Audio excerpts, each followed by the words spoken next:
ପିଲାମାନେ ଆଜିର ବିଷୟବସ୍ତୁ ହେଉଛି ଦ ଏମ୍ପ୍ଟି ପେଜ୍, ସାଧା ପୃଷ୍ଠା। ଆକୁ ଲେଖିଛନ୍ତି କିଏ ନା ଷ୍ଟିଫେନ୍ ହାର୍ଭି।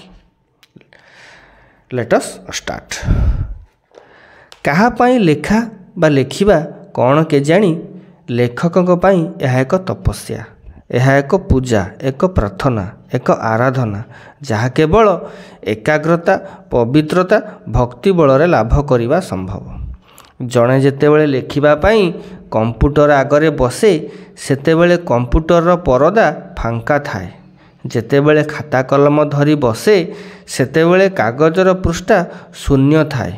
ଯେମିତି ଭକ୍ତର ତପସ୍ୟା ବଳରେ ସ୍ୱୟଂ ଭଗବାନ ତା ଆଗରେ ଉଭା ହୁଅନ୍ତି, ସେମିତି ଲେଖକର ଧ୍ୟାନ, ଏକାଗ୍ରତା ଓ ଆନ୍ତରିକତା ବଳରେ ତା ମନରୁ ଝରି ଆସେ ସୁନ୍ଦର ସୁନ୍ଦର ଶବ୍ଦାବଳୀ, ଯାହାକୁ ସେ କାଗଜ ଉପରେ ବା କମ୍ପ୍ୟୁଟରର ପରଦା ଉପରେ ସୁନ୍ଦର ଶବ୍ଦ ବିନ୍ୟାସ କରି ଲେଖିବାରେ ଲାଗେ।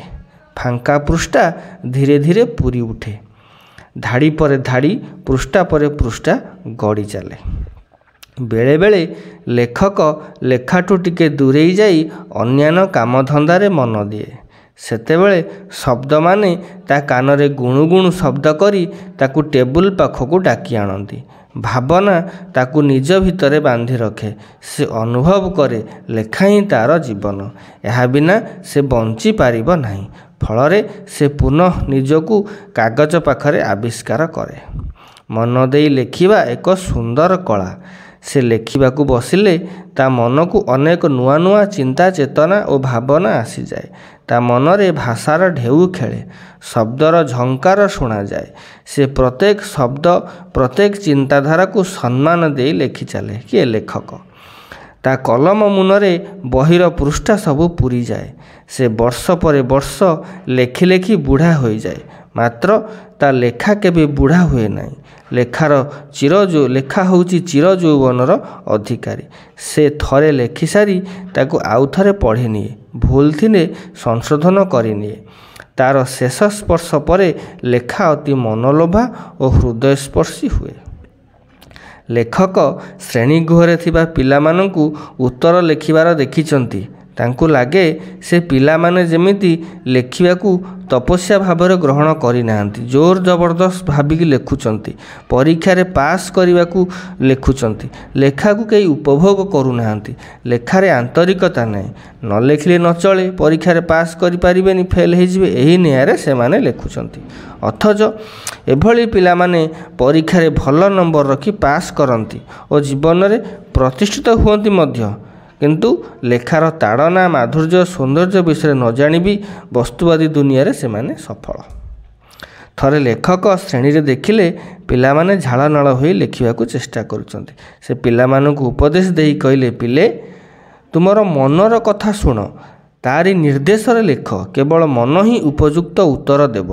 ମାତ୍ର ଆଜି କ୍ୱଚିତ ପିଲା ମନକୁ ପଚାରି ଉତ୍ତର ଲେଖୁଛନ୍ତି। ମୁଁ କହିଛି, ଓଡ଼ିଆଟା ମୁଁ କହିଦେଉଛି, ତୁମେ ଶୁଣିବ, ମନେ ରଖିବ। ନିଜ ଭାଷାରେ ଟ୍ରାନ୍ସଲେସନ୍ କରିକି ଅଲ୍ଟରନେଟିଭ୍ ଇଂଲିଶରେ ଉତ୍ତର ଲେଖିଲେ ନିଶ୍ଚିତ ଭଲ ମାର୍କ ଅନ୍ୟମାନଙ୍କଠାରୁ ପାଇବ।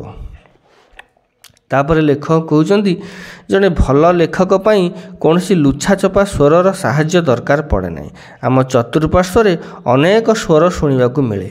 ଆମର ବନ୍ଧୁ ପ୍ରିୟଜନଙ୍କ ସ୍ୱର, ପରିବାର ଲୋକଙ୍କ ସ୍ୱର, ଗୁରୁଜନଙ୍କ ସ୍ୱର ଆମେ ସବୁବେଳେ ଶୁଣୁ। ସେହି ସ୍ୱରରୁ ଯେଉଁ ନିର୍ଯାସ ମିଳେ, ଅନୁଭୂତି ମିଳେ, ଜୀବନର ମୂଲ୍ୟବୋଧ ମିଳେ, ତାହା ହିଁ ଉପଯୁକ୍ତ ସ୍ୱର ଓ ଲେଖକ ତାକୁ ହିଁ ଲେଖିବା ଉଚିତ। ଯେଉଁ ପିଲାମାନେ ଉତ୍ତର ଲେଖିପାରନ୍ତି ନାହିଁ ସେମାନଙ୍କ ସମସ୍ୟା ହେଲା ସେମାନେ ନା ଅନ୍ତରର ସ୍ୱର ଶୁଣିଛନ୍ତି, ନା ଶିକ୍ଷକଙ୍କର ପାଠର ସ୍ୱର ଶୁଣିଛନ୍ତି। ସେଇଥିପାଇଁ ସେମାନଙ୍କୁ ଲେଖିବାରେ ଅସୁବିଧା ହେଉଛି। ଷ୍ଟିଫେନ୍ ଗ୍ରୀନବ୍ଲାଟ୍ କହନ୍ତି, ଏମିତି ଗୋଟେ ଗୋଟେ ମୁହୂର୍ତ୍ତ ଆସେ ଯେତେବେଳେ ଜଣେ ଏକୁଟିଆ ଲୋକ କାଗଜରେ ନିଜ ମନ କଥା କହିଯାଏ। ଏହି ମୁହୂର୍ତ୍ତ ଏକ ଅଲୌକିକ ମୁହୂର୍ତ୍ତ। ଲେଖିବାର ମୁହୂର୍ତ୍ତ ଏକ ସାମାଜିକ ମୁହୂର୍ତ୍ତ।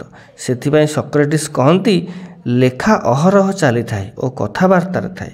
ଏଭଳି ଭାବରେ ଆମେ ପ୍ରତି ମୁହୂର୍ତ୍ତରେ କିଛି କିଛି ଶିଖୁ ଓ ଅନ୍ୟମାନଙ୍କ ସହିତ ଯୋଡ଼ି ହୋଇ ରହୁ। ଭାବନା ମନକୁ ଆବୋରି ବସିବା ଓ ତାକୁ ନେଇ ଲେଖା ଲେଖିବା ଏକ ଗୁରୁତ୍ୱପୂର୍ଣ୍ଣ କଥା।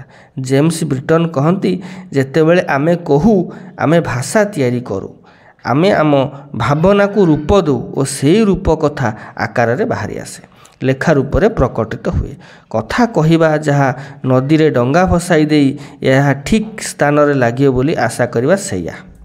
ରାଜନୈତିକ ଲୋକ, ପ୍ରଫେସର ଅନେକ କଥା କହନ୍ତି, ସେମାନଙ୍କ ପାଟିରେ ବାଟୁଳି ବାଜେ ନାହିଁ, କିନ୍ତୁ ଶୋଷ ସେଥିରୁ ସବୁ କିଛି ଶୁଣି ମନେ ରଖେ ନାହିଁ।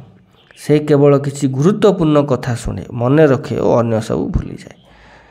ସେହି ପରିପ୍ରେକ୍ଷୀରେ ବ୍ରିଟନ କହନ୍ତି, ଆମେ ଯେତେବେଳେ ଲେଖୁ ଆମେ ଆମ ଅନ୍ତରାତ୍ମାର କଥା ଶୁଣି ହିଁ ଲେଖୁ।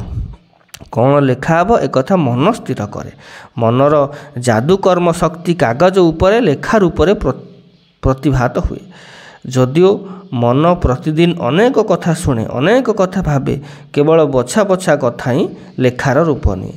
ମନର ଚିନ୍ତା କରିବା ଶକ୍ତି ଅଲୌକିକ ଓ ଅସାଧାରଣ। ଲେଖା ସାରିବା ପରେ ତାକୁ ଆଉ ଥରେ ଭଲ ଭାବେ ତଦାରଖ କରି ଯଦି କେଉଁଠି କିଛି ତ୍ରୁଟି ଅଛି ତା'ର ସଂଶୋଧନ ହେବା ଆବଶ୍ୟକ। କ'ଣ ରହିବ, କ'ଣ କଟା ହେବ, ଏଥିରେ ଲେଖକର ସମ୍ପୂର୍ଣ୍ଣ ସ୍ୱାଧୀନତା ରହିଛି, ଚଏସ୍ ଅଛି। ଯିଏ ଏଇ ଚଏସ୍ ଭଲ ଭାବରେ କରିପାରେ ତା'ର ଲେଖା ହିଁ ସେତିକି ଗ୍ରହଣୀୟ। ଭଲ ଲେଖାଟିଏ ଉତୁରି ଆସିବା ଲେଖକଙ୍କ ପାଇଁ ତପସ୍ୟା ବା ପୂଜା ନୁହେଁ। ଲେଖକ ବିଶ୍ୱାସ କରନ୍ତି ଯେ ତାଙ୍କ ବିଶ୍ୱାସ ତାଙ୍କ କଥା ଓ ଲେଖାକୁ ରୂପ ଦିଏ। ଏହି ବିଶ୍ୱାସ ସେ ପରିବାର, ସାଙ୍ଗସାଥି, ସଂସ୍କୃତି, ଏପରିକି ଈଶ୍ୱରଙ୍କ ସ୍ୱରରୁ ମଧ୍ୟ ପାଇନାହାନ୍ତି। କାରଣ ଏକ ଫାଙ୍କା ପୃଷ୍ଠାରେ କେଉଁଠି ଈଶ୍ୱରଙ୍କ ସତ୍ତା ନଥାଏ। ସେ ଫାଙ୍କା ପୃଷ୍ଠାରେ ସେହି ସ୍ୱର ସ୍ଥାନିତ କରିବାକୁ ଚାହାନ୍ତି, ଯାହା ନିଜର ଅନୁଭବ, ନିଜର ସ୍ୱର, ଯାହାକୁ ସେ ବର୍ଷ ବର୍ଷ ତପସ୍ୟା ଓ ସାଧନା ବଳରେ ପାଇଛନ୍ତି। ଲେଖା ତାଙ୍କ ପାଇଁ ସେହି ତପସ୍ୟା, ସେହି ସାଧନା, ସେହି ପୂଜା। ପିଲାମାନେ ଆଜି ପାଇଁ ଏତିକି। ଯଦି କିଛି ଡାଉଟ୍ ଥିବ ମୋତେ ପଚାରିବ। ରହୁଛି। Have a good day.